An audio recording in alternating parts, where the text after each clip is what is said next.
Greetings and welcome to the September 10th edition of Reading Through the Bible in a Year from Mighty Through God. Today I'll be reading Isaiah chapter 6 and chapter 7, 2 Corinthians chapter 11 verses 16 through 33, Psalm 54 verses 1 through 7, and Proverbs 23 verses 1 through 3. And today I am reading from the New International Version. This section is titled Isaiah's Commission. In the year that King Uzziah died, I saw the Lord high and exalted, seated on a throne, and the train of his robe filled the temple. Above him were seraphim, each with 6 wings. With 2 wings they covered their faces, with 2 they covered their feet, and with 2 they were flying. And they were calling to one another, Holy, holy, holy is the Lord Almighty. The whole earth is full of his glory. At the sound of their voices, the doorposts and thresholds shook, and the temple was filled with smoke.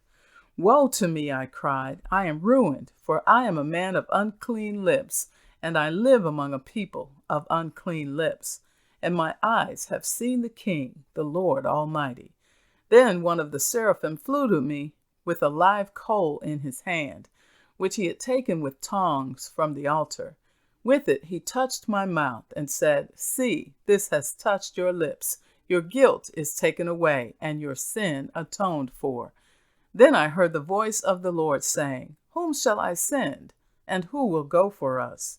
And I said, Here I am, send me.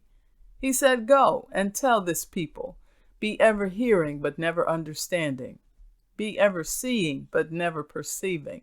Make the heart of this people callous, make their ears dull, and close their eyes. Otherwise they might see with their eyes, hear with their ears, understand with their hearts, and turn and be healed. Then I said, For how long, Lord? And he answered, Until the cities lie ruined and without inhabitant, until the houses are left deserted and the fields ruined and ravaged, until the Lord has sent everyone far away, and the land is utterly forsaken. And though a tenth remains in the land, it will again be laid waste.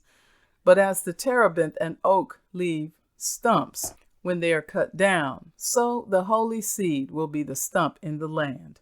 Chapter 7. Then Ahaz, son of Jotham, the son of Uzziah, was king of Judah, king of Rezin of Aram. King Rezin of Aram and Pekah, son of Remaliah, king of Israel, marched up to fight against Jerusalem, but they could not overpower it. Now the house of David was told, Aram has allied itself with Ephraim. So the hearts of Ahaz and his people were shaken, as the trees of the forest are shaken by the wind. Then the Lord said to Isaiah, Go out, you and your son Shear-Yashub, to meet Ahaz at the end of the aqueduct of the upper pool, on the road to the launderer's field. Say to him, Be careful, keep calm, and don't be afraid. Don't lose heart because of these 2 smoldering stubs of firewood, because of the fierce anger of Rezin and Aram, and of the son of Remaliah. Aram, Ephraim, and Remaliah's son have plotted your ruin, saying, Let us invade Judah, let us tear it apart and divide it among ourselves, and make the son of Tabeel king over it. Yet this is what the sovereign Lord says, It will not take place, it will not happen, for the head of Aram is Damascus, and the head of Damascus is only Rezin. Within 65 years Ephraim will be too shattered to be a people.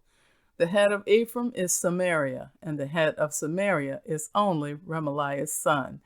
If you do not stand firm in your faith, you will not stand at all. Again, the Lord spoke to Ahaz.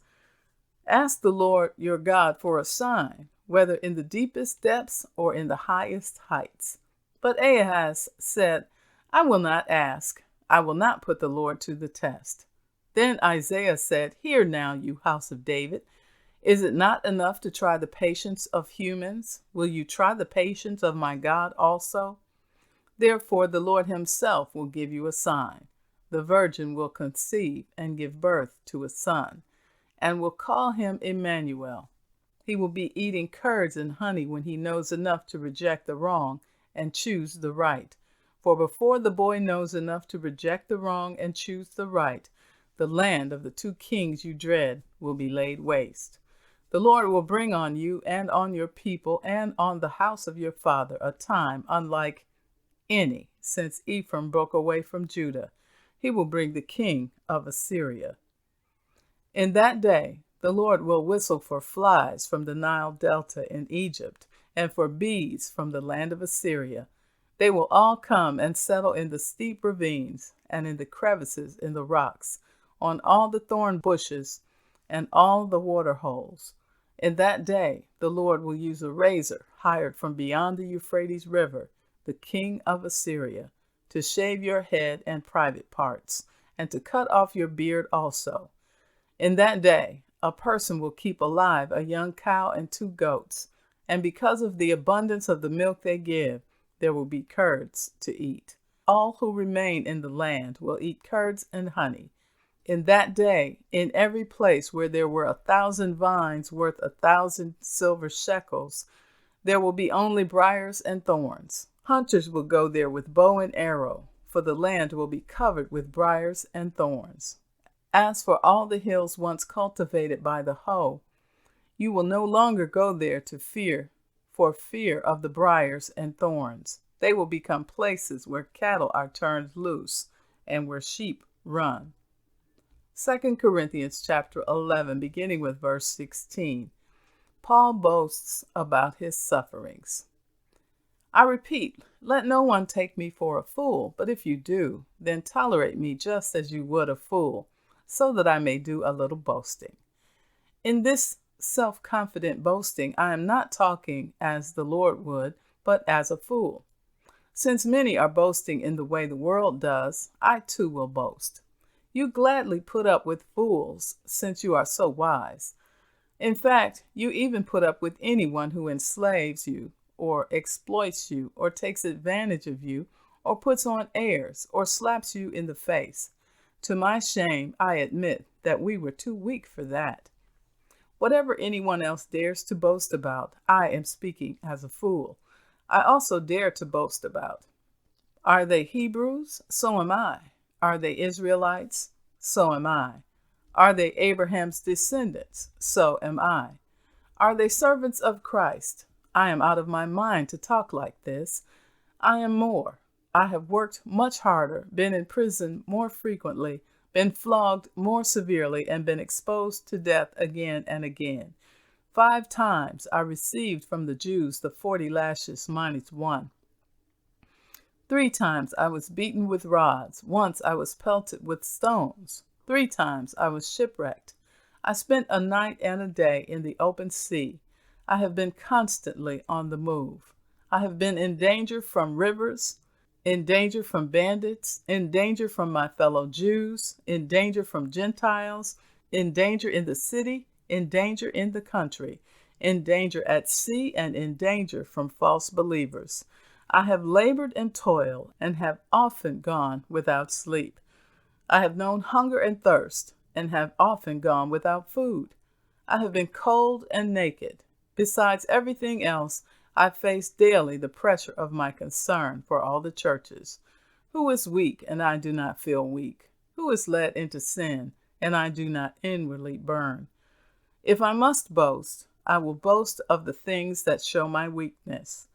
The God and Father of our Lord Jesus Christ, who is to be praised forever, knows that I am not lying.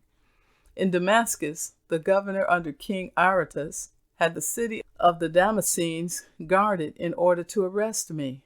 But I was lowered in a basket from a window in the wall and slipped through his hands. Psalm 54. Psalm 54 from the King James Version. Save me, O God, by thy name, and judge me by thy strength. Hear my prayer, O God, give ear to the words of my mouth. For strangers are risen up against me, and oppressors seek after my soul. They have not set God before them. Behold, God is mine helper. The Lord is with them that uphold my soul. He shall reward evil unto mine enemies. cut them off in thy truth. I will freely sacrifice unto thee. I will praise thy name, O Lord, for it is good. For he hath delivered me out of all trouble, and mine eye hath seen his desire upon my enemies. Proverbs 23, verses 1 through 3, this is saying number 7. When you sit to dine with a ruler, note well what is before you, and put a knife to your throat if you are given to gluttony. Do not crave his delicacies, for that food is deceptive. And so concludes the reading for September 10th. May the Lord continue to bless you indeed. And tune in tomorrow for another edition of Reading Through the Bible in a Year on podcast and on YouTube. Be blessed.